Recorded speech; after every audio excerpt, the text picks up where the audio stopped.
You are looking at Julian's pronunciation guide, where we look at how to pronounce better some of the most mispronounced words in the world, like this other curious word. But how do you say what you're looking for today?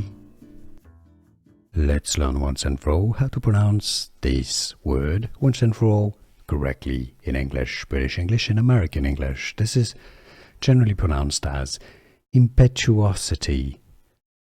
It's usually a ch sound, alright? The T, where the T is. So some may say it as impetuosity with a T sound. It's normally a ch sound. Now, the American English pronunciation is similar, but with a flap T as the last T, impetuosity, alright? So a flap T that sounds like a D. Impetuosity. In American English pronunciation, impetuosity, British English. And now you know.